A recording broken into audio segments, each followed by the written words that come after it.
네, 새해를 맞이하는 힘차고 은혜로운 찬송 감사드립니다. 할렐루야. 새해 2022년 새해 하나님이 우리와 함께 하심을 믿습니다. 주님의 은혜와 능력과 평강이 사랑하는 모든 성도들 위에와 가정 위에 함께 하시길 주님의 이름으로 축원합니다. 천자문에 독초성미하고 신종의령이라라는 말이 있습니다. 뜻은 처음에 시작할 때 온 힘을 쏟는 것이 참으로 아름답고 마지막 끝맺음을 삼가 잘 마무리하면 마땅히 훌륭하게 된다라는 뜻입니다. 처음 시작과 끝이 중요하다라는 것을 강조하는 말이죠. 처음에 가졌던 그 노력과 열심의 자세들을 끝까지 한결같이 유지하고 지키는 것이 중요하다는 말입니다. 오늘 새해를 시작하는 우리에게 도전을 주는 말씀입니다. 새해를 시작하면서 여러분은 어떤 다짐과 결심들을 하셨습니까? 그냥 아무 생각 없이 여기에 앉아있진 않을 것 같습니다. 새해를 시작하면서 많은 결심을 하지만 그것이 끝까지 유지되는 것은 쉽지 않습니다.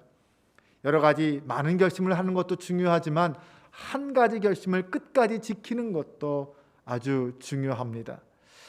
오늘 이 송구영신 예배를 통하여서 하나님 앞에 드리는 여러분의 결단과 의지가 2022년을 마치는 그날까지 흔들리지 않고 지켜나가고 성취될 수 있기를 주님의 이름으로 축원합니다.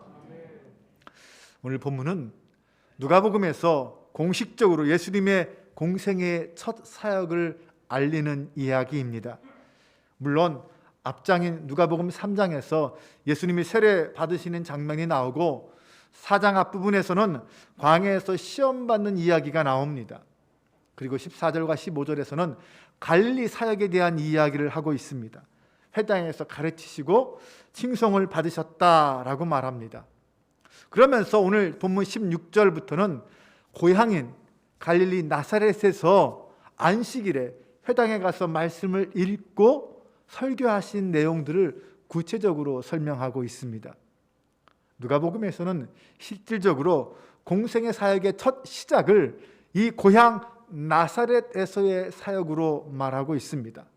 하지만 사실 다른 복음서를 보면 이 나사렛 사역은 갈릴리 사역이 한창 진행된 다음에 후에 나오는 사역입니다. 그런데 이 누가복음의 저자 누가는 왜 이 사건을 예수님의 공생의 첫 번째 사건으로 앞세웠을까요? 거기에는 누가만의 의도가 있습니다. 본문을 통하여 우리는 누가가 세 가지 목적을 가지고 있었다는 것을 알 수 있습니다. 첫 번째 목적은 예수님이 어떤 분인지를 우리에게 가르쳐 주기 위해서였습니다. 누가는 이사야 61장 1절과 2절 말씀을 인용하면서 주의 성령이 내게 임하셨으니 라는 말로 시작합니다. 예수님이 하나님의 영으로 기름 부음 받은 분이다. 구약의 여러 선지자들이 예언한 분이다. 바로 그분이다 라는 것을 강조하고 있습니다. 두 번째는 누가는 앞으로 예수님이 행할 구체적인 사역이 무엇인지를 가르쳐주고 있습니다.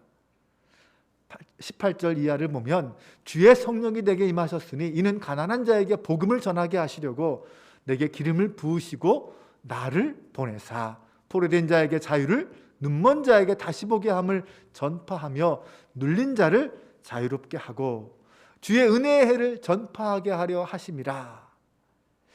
이사야 61장 1, 2절에 있는 말씀을 인용하여 말하고 있습니다. 누가는 이 말씀을 통해서 예수님께서 바로 구약에서 예언한 그 말씀 그대로 행하신 분이다. 예수님은 구약의 메시아가 행하는 그 예언의 말씀들을 그대로 이 땅에서 행하셨다라고 말합니다. 특히 예수님은 가난한 자들, 그런 사람들로 대변되는 그런 소외계층의 사람들에게 자유와 해방의 복음, 하나님 나라의 복음을 전하셨다라고 말합니다. 세 번째로 앞으로 예수님의 사역에 대한 사람들의 반응이 어떠할지에 대하여 가르쳐주고 있습니다. 본문에 이어지는 뒷부분에 보면 예수님이 나사렛 회당에서 설교하신 다음에 나사렛 사람들의 반응이 어떠했는지에 대해서 성경은 기록하고 있습니다. 22절을 보면 그들이 다 그를 증언하고 그 입으로 나오는 바 은혜로운 말을 놀랍게 여겨 이르되 이 사람이 요셉의 아들이 아니냐. 28절에서는 회당에 있는 자들이 그것을 듣고 다 크게 화가 났다. 29절에서는 일어나 동네 밖으로 쫓아내어 그 동네가 건설된 산 낭떠러지까지 끌고 가서 밀쳐 떨어뜨리고자 하되, 이 나사렛 사람들은 목수의 요셉의 아들 이 예수가 설교하는 것을 듣고 화가 났습니다. 아니, 짜증이 났어요. 인정할 수 없었습니다. 그래서 동네 밖으로 예수를 내쫓으려고 했습니다. 이 나사렛 사람들은 자기 지역에서 난 선지자를 받아들이지 못했습니다. 환영하지 못하고 거부했습니다. 이 같은 거부와 적대감은 결국 나중에 예수님이 유대인들에게 거부를 당하고 십자가에 못 박아 죽임을 당한다라는 것을 미리 암시하고 있습니다. 예수님은 이 나사렛 사람들의 거부 반응에 대하여 엘리야 선지자 시대에 사렙대 과부와 나아만 장군의 예를 들면서 선지자가 고향에서 환영받지 못한다라고 말씀하십니다. 그렇게 유대인들이 복음을 거절하면 결국 나중에는 유대인들을 넘어서서 이방인들에게 복음이 전파될 거라는 말씀입니다. 이제 오늘 예수님의 말씀을 통하여 우리에게 주는 교훈이 무엇인지를 살펴보겠습니다. 첫 번째는 주의 성령이 내게 임하셨으니라는 그 말씀을 통하여 우리는 예수님도 성령을 받으셨다라는 것을 알 수 있습니다. 21절과 22절 말씀에 보면 백성이 다 세례를 받으실새 예수도 세례를 받으시고 기도하실 때에 하늘이 열리며 성령이 비둘기 같은 형체로 그의 위에 강림하시더니 하늘로부터 소리가 나기를 너는 내 사랑하는 아들이라 내가 너를 기뻐하노라 하시니라. 예수님께서 세례를 받으셨습니다. 그리고 기도하셨습니다. 그런데 기도하실 때 성령이 임재하였습니다. 네, 우리는 분명히 기억하고 알아야 합니다. 예수님께서 성령이 임하실 때 예수님은 기도하고 계셨습니다. 그 말은 기도하심으로 성령을 받고 성령의 능력을 힘입었다라는 것입니다. 예수님만 그럴까요? 아니에요. 예수님의 제자들도 똑같았습니다.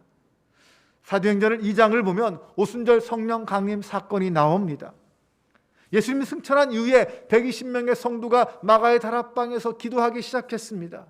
매일 모여 뜨겁게 기도할 때 드디어 열흘이 지난 오순절날 그들 위에 성령이 강하게 바람같이 불같이 임하였습니다. 제자들만 그랬나요? 바울도 마찬가지입니다.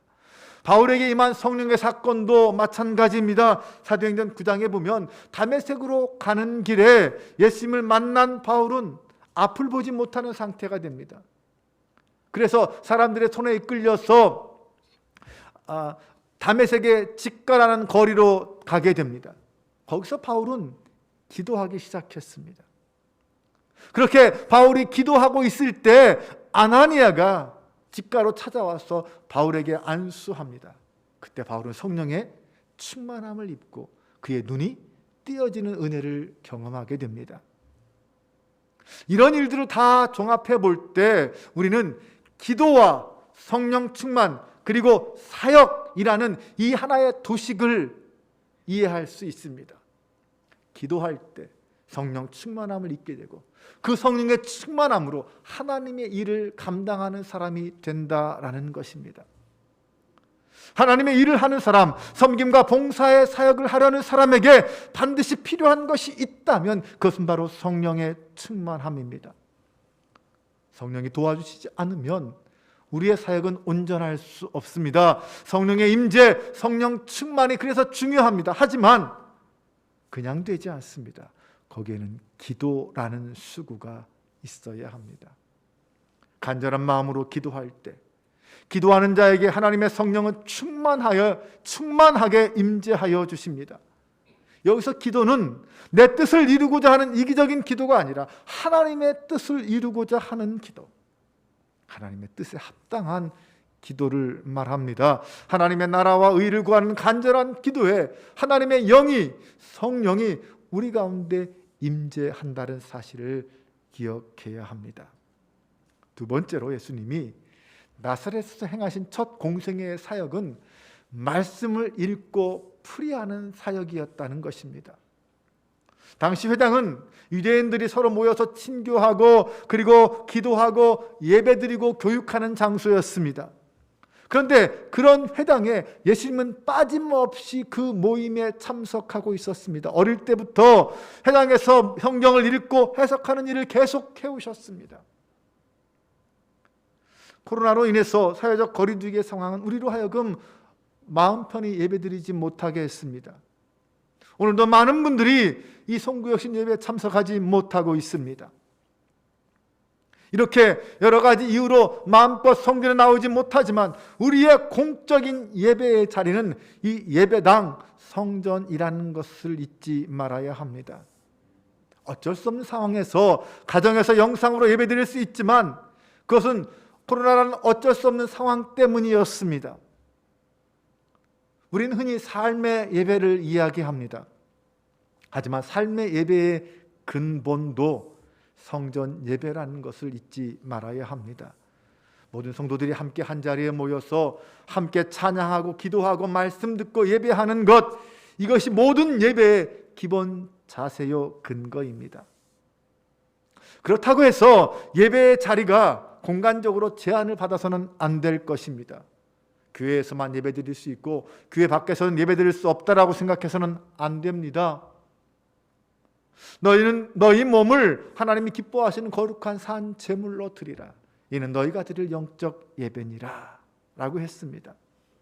우리가 살아가고 있는 삶의 현장, 그 자리가 우리가 드릴 수 있는 영적 예배의 현장이라는 말입니다.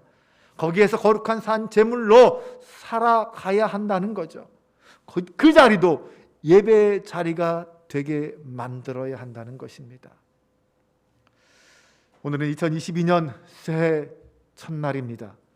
본문 21절을 보면 예수님께서 설교하시면서 이렇게 말씀하십니다. 이 글이 오늘 너희 귀에 응하였느니라. 여기서 중요한 단어는 오늘이라는 단어입니다. 오래전 이사야의 말씀이 오늘 예수님 당시에 그 사람들을 통하여 그 자리에 역사하고 임하였다는 것입니다. 그리고 그 단어는 오늘, 그 하나님의 말씀은 오늘 우리가 살고 있는 지금 이 순간, 지금 이 순간에도 그 하나님의 말씀은 성취되는 말씀이고 성취되어야 하는 말씀이라는 것입니다. 우리가 하나님의 말씀을 읽고 묵상할 때 그 말씀들이 오늘 이 시간 우리 가운데 임할 줄로 믿습니다. 응하게 될 줄로 믿으시기 바랍니다. 매일매일 여러분들이 말씀을 읽고 묵상할 때마다, 매주일 하나님의 말씀을 듣고 응답할 때마다 오늘 응하시는 하나님의 역사가 우리 가운데 일어나기를 주님의 이름으로 축원합니다. 2022년 올 한 해도 우리의 가정과 직장과 일터 등 우리의 삶의 현장이 그곳이 곧 하나님을 만나고 하나님을 경험하고 기도하고 예배하는 자리가 될 수 있기를 바랍니다. 무엇보다 매일매일 말씀 묵상과 기도 생활을 통하여 하나님의 성령에 충만하고 그 성령의 도우심과 인도하심을 누리며 사명의 자리에서 충성되게 살아가는 저와 여러분 되시기를 주님의 이름으로 축원합니다. 아멘. 우리 함께 이 시간 오늘 말씀을 기억하며 찬양하기를 원합니다. 나의 안에